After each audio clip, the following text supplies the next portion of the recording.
Abdul Karim Bandé, le directeur général du cabinet Salomon Conseil, est notre invité du jour. Avec lui, nous parlons aujourd'hui de la préparation d'un fils biologique à l'héritage. Bonjour et heureux de vous retrouver. Bonjour, merci aussi à vous de me recevoir. Déjà pour commencer, c'est quoi un héritage? Ok. Alors, merci. Je rappelle que nous sommes dans la dernière partie de la série que nous avons entamée sur le développement des compétences des collaborateurs.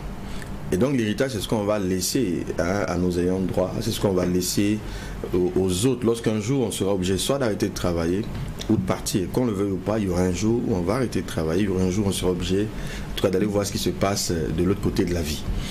Et malheureusement, l'observation qu'on fait, c'est que dans beaucoup de cas, ce que j'entends souvent, c'est qu'il est compliqué, difficile de transmettre la succession de l'entreprise, souvent même aux collaborateurs, c'est très rare. Et lorsqu'on la transmet au fils biologique ou aux filles biologiques, par moment ça se passe pas bien. En tout cas dans le discours collectif, c'est que dès que le monsieur n'est plus là, l'entreprise tombe. Donc pourquoi les entreprises tombent?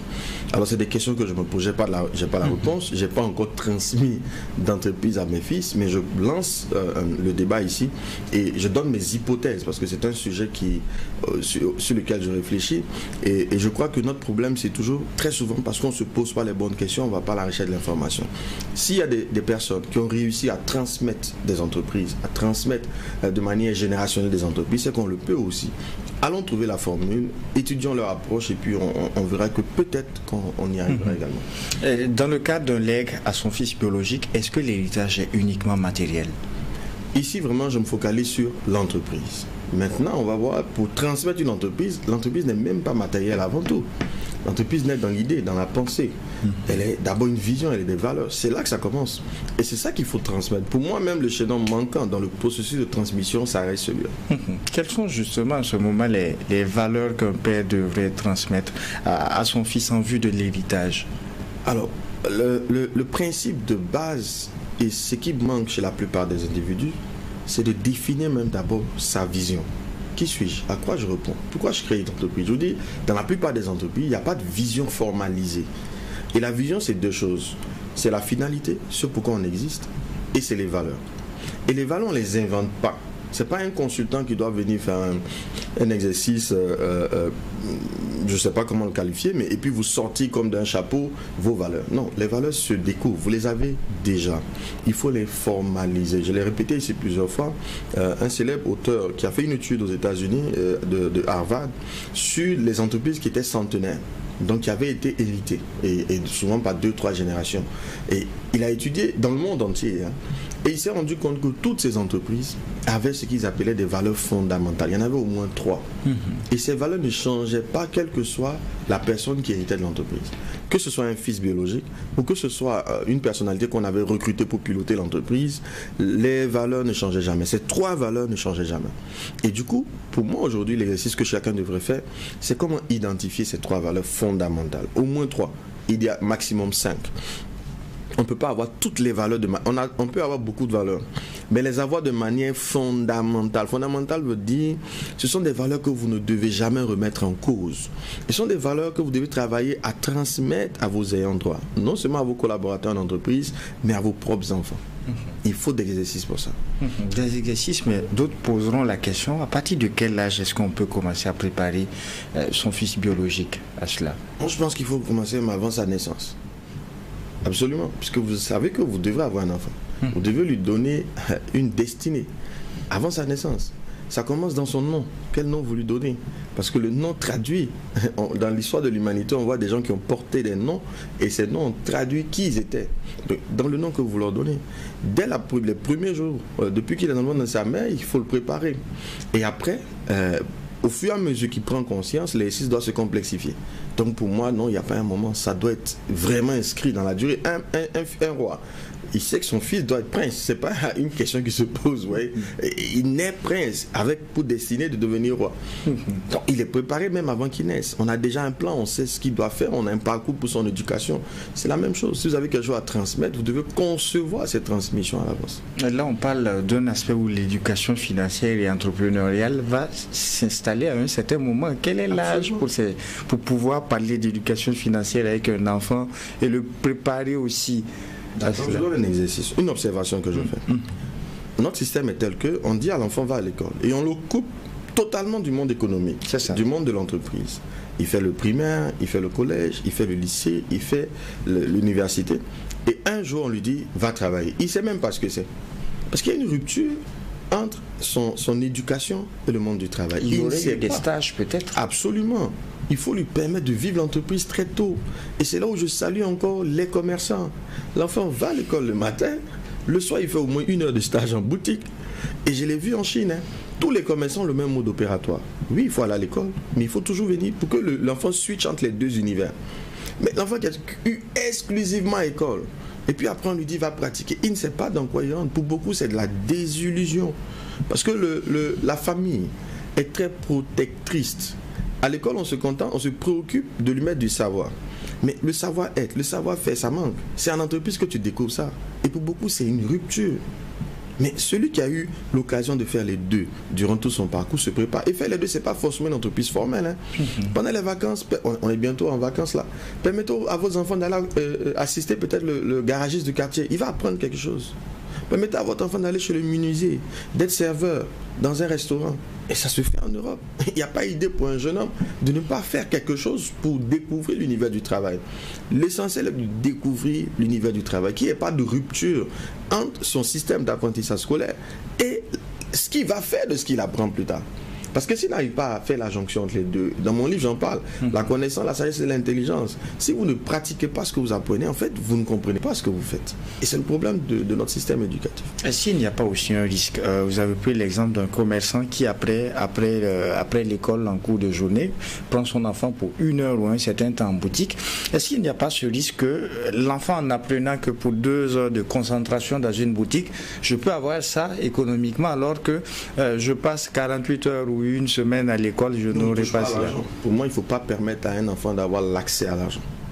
Parce que effectivement, ça peut le... Non. Ça se voit dans l'exemple des boutiques où il apprend à compter et tout, il arrive à remettre la monnaie et tout. Oui, ça, et en fin de journée, on lui donne quelque chose. Est-ce que non, là, il ne faut pas lui donner de l'argent. Justement. Parce qu'à mon avis, on ne doit pas travailler pour avoir de l'argent. Il faut faire en sorte dans cet âge-là que le travail soit une valeur, que ce soit un style de vie. Oui, pour que travailler... Vous voyez, quand quelqu'un travaille pour de l'argent, il ne peut pas être motivé. Ça ne va pas loin. Mais il y a des personnes pour qui travailler, c'est d'abord un plaisir. Ça donne du sens à leur vie. Il faut faire du travail une valeur. Et ça, non seulement il y a des exercices domestiques à faire à la maison, que l'enfant nettoie sa chambre, la servante est là, mais il lave les assiettes, il lave ses habits, pour ne pas qu'il perçoive certains travaux comme étant vils. Parce que c'est comme ça que nous on a été éduqués. On pensait qu'on n'avait pas le droit de laver des assiettes, de nettoyer la maison. Moi, j'en parle dans mon livre. Mais c'est une aberration. Il ne faut pas que le travail, tout travail. Un travail, c'est quoi? C'est une réponse à une problématique. Il y a un problème. Il faut nettoyer la rue. C'est un problème. Il faut le faire. Il ne faut pas attendre que non, moi je suis trop important pour le faire. Non, c'est dit qu'on n'a pas le travail comme valeur. Lorsqu'on a le travail comme valeur, tout problème qu'on voit, on est porté à aller le résoudre. Quand on décide de préparer son fils ou sa fille à l'héritage générationnel, comment opérer son choix quand on en a plusieurs? Alors, il ne faut surtout pas opérer le choix entre les enfants. Puisque vous ne savez pas, vous n'avez aucun contrôle sur le résultat, de mon point de vue. Mais comment on fait? Il faut tous les préparer. Il faut tous les préparer. Maintenant, selon notre système de croyance, l'aîné a un privilège. L'aîné est censé être celui qui doit conduire les autres. Donc du coup, pour moi, il faut mettre un accent particulier sur l'aîné, mais tout en accompagnant aussi les autres, parce que seul, il ne va pas tout faire. Et au cas où vous n'avez aucun contrôle, c'est de l'incertitude. C'est comme l'entrepreneuriat, c'est de l'incertitude. Mais on ne peut pas ne rien faire. Pour moi, il faut préparer tout le monde. Ni de dire non, c'est une femme, donc il ne faut pas l'associer. Non, il faut préparer tout le monde. Tout le monde. Exactement. Quelle est la première étape du processus? On l'a dit tantôt, c'est vraiment de modéliser ses valeurs. Il faut que nous sachions quelles sont nos valeurs. Il faut que nous sachions quelle est notre finalité. Et il faut l'enseigner. Vous savez, c'est pas nouveau. Le problème, c'est que on a délaissé nos traditions. Dans nos traditions, ton nom traduisait un certain nombre de valeurs. Lorsqu'on donnait le nom de quelqu'un, il est censé incarner un certain nombre de valeurs. Mais est-ce que ça existe encore aujourd'hui? Si on te voit, toi, on doit pouvoir savoir, lui, il est caractérisé par ses valeurs. Et ses enfants, quand on les voit, on dit, toi, tu es le fils d'un tel. Mais ça, il faut pouvoir le définir et mettre un plan d'éducation pour le transmettre aux enfants. Ça ne va pas être automatique, ça ne va pas être juste parce que vous le dites. C'est parce que vous-même, vous allez l'incarner, vous allez le pratiquer, et puis vous allez trouver des exercices pour les enfermer, pour enraciner ces valeurs en eux. Quelle est la compétence qu'il faut le plus développer chez l'enfant? Alors, on veut en faire des entrepreneurs. Par exemple, il faut qu'ils soient capables de gérer de l'argent. C'est-à-dire, ils apprennent la gestion de l'argent. On va donc leur enseigner des valeurs émotionnelles, on est sur les valeurs. On va leur enseigner le relationnel, comment créer du lien. Moi, je m'amuse avec mes enfants quand on est quelque part. Je dis, mais va dire à la dame là qu'elle est jolie. Il dit qu'il a honte. Je dis, mais si tu as honte, petit, tu seras pauvre. La honte, ça rend pauvre. Un vendeur ne peut pas se permettre d'avoir honte. Va lui dire qu'elle est belle. Quand on va dire une kermesse à l'école, je vais leur trouver des choses à aller vendre. Parce qu'il faut qu'ils apprennent à vendre, il faut qu'ils apprennent à gérer le rejet. Parce que quand tu es vendeur, tu encaisses énormément de rejet. Mais si tu ne sais pas gérer le rejet, comment tu fais? L'injustice. Ça m'amuse souvent. Ils viennent se plaindre. Ah, la servante m'a fait ci, elle m'a fait ça. Je dis, tu sais, c'est normal. Quand tu vas aller en entreprise, on va te faire pire que ça. Apprends à encaisser ça maintenant. Et quand tu seras grand, tu seras capable. Tout ça, c'est pour toi. C'est toi le chef de famille. Pour l'heure, tu es un enfant. Et tu ne peux pas hériter. Parce que tu es un enfant, il faut que tu grandisses. Ça fait partie de ta formation. Si je te mets à l'abri de la frustration, si je te mets, je lui explique, il comprend, hein? Si je te mets à l'abri de la frustration, à l'abri du rejet, mais tu ne grandiras pas. Apprends à gérer ça tout seul. Encaisse. Et puis une fois, on a des réunions souvent avec tout le monde à la maison. Et puis la servante nous dit, bon, elle reconnaît que souvent elle frappe les enfants de manière injuste. Je dis, très bien, tu es pardonné. Et puis on continue. Il faut qu'ils apprennent à encaisser de l'injustice. Un enfant qu'on se protège, on n'est pas en train de lui communiquer des valeurs. Le monde du travail est totalement injuste.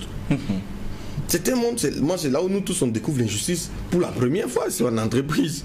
Tu n'as rien fait, on t'accuse. Mais un enfant qui ne sait pas ce que c'est, il arrive, il est perturbé. Non, l'injustice fait partie de la vie, il faut apprendre à le gérer. La gestion émotionnelle est liée à chaque individu. Est-ce qu'elle peut se travailler avec l'enfant? Absolument, ils ne sont pas les mêmes, ils ne vont pas réagir de la même manière. C'est là où on a parlé des tempéraments ici. Mon premier fils, je ne dis pas que j'ai la solution parfaite, hein. Je dis que moi-même je suis en test. C'est une problématique sur laquelle je travaille. Malheureusement, on n'a pas une école de parents.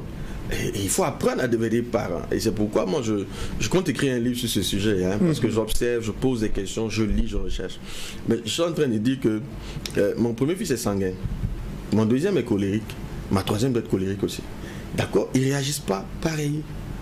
Le colérique est totalement autonome dans ses choix. Je ne vais pas l'obliger à faire une chose qu'il ne veut pas faire. Parce qu'il est autonome, il a besoin de cette liberté. Vous lui mettez, regardez une fois je le dis, tu veux du yaourt, moi je veux que tu ailles dormir. Soit tu regardes la télé, tu n'as pas le yaourt, d'accord? Soit tu as le yaourt, tu vas dormir. Il dit non, lui il préfère laisser le yaourt, il regarde sa télé. Il fait son choix, il assume. Il me dit, il y a une activité à l'école et lui, ils doivent contribuer de l'argent. Donc lui, il demande, parce qu'ils ont un budget. Pour apprendre à gérer l'argent, par exemple, ils ont un budget. Le budget, c'est le budget de leur... Ils ne touchent pas à l'argent, hein, c'est le budget de leur plaisir. Si tu le dépenses, tu attends le mois prochain. Si je veux t'offrir, je t'offre. Ça, c'est moi qui décide. Mais les exigences, c'est dans ton budget. Pour apprendre la discipline. Le gars, il vient me dire, il veut utiliser son budget pour aller faire le malin à l'école. Parce qu'il veut faire cadeau à la classe parce qu'ils ont atteint un objectif. Il dit, mais tout ce temps-là, il dit, oui, que c'est son argent, non? Lui, il est libre de faire ce qu'il veut. J'ai dit, mais quand tu vas le faire, ce que ça va t'apporter? C'est le malin que tu veux faire. Va essayer. Il a pris son argent, il allait donner, et puis il a assumé tout le mois sans plaisir. C'est un choix. Il sait que dans la vie, il devra faire des choix. Et quand tu fais un choix, il y aura toujours une conséquence. Si tu n'es pas capable d'assumer les choix que tu fais, tu ne seras pas adulte. Donc, pour moi, voici quelques exercices, et on peut en concevoir autant en fonction de l'individu. Mais il faut prendre un temps pour dire, ok, voici mes valeurs, voici les valeurs que je veux que les enfants incarnent, voici les plans d'action que je mets en place pour qu'ils incarnent. Est-ce qu'il y a des risques liés à une mauvaise préparation de l'enfant à l'héritage? Absolument. Déjà, même quand tu ne le peux pas, il y a un risque. C'est de l'incertitude, c'est un individu, c'est un être, c'est du mou flou. On est dans du social, on n'est pas dans du rigide, c'est pas les maths. Donc il y a de l'incertitude. Mais alors prenons un gars qui n'a pas du tout été préparé. C'est la cata, à mon avis. Donc préparer ne garantit rien, sans compter qu'il y a l'influence extérieure et tout. Mais vaut mieux, en tout cas, réduire l'incertitude en les préparant au mieux que de rien faire du tout. Abdul Karim Bandeh, quel serait le dernier mot pour nos téléspectateurs et nos auditeurs? Alors je pense que nous avons, notre série s'achève sur le développement des compétences des collaborateurs. Et pour moi j'ai eu du plaisir, ça m'a permis d'interagir avec pas mal de personnes. Mais il faut passer à l'action. Je vous promets, essayez. Si vous continuez à faire ce que vous faites, vous aurez les résultats que vous avez toujours eu. Quand on vous envoie un nouveau paradigme comme celui-là, prenez la peine d'essayer. approchez-nous, nous sommes disponibles et que je vous souhaite d'être heureux. Merci à vous, Abdul Karim Bandeh. Je rappelle que vous êtes le directeur général du cabinet Salomon Conseil. Merci pour le plaisir et l'amitié que vous faites d'être avec nous. Merci. Merci également à vous, auditeurs et téléspectateurs. Ainsi se referme donc à ce numéro du DEJ Matinal Info. En attendant de vous retrouver, Dieu voulant, pour un autre numéro, non seulement portez-vous bien, mais aussi et surtout que Dieu bénisse à le Burkina Faso. Au revoir.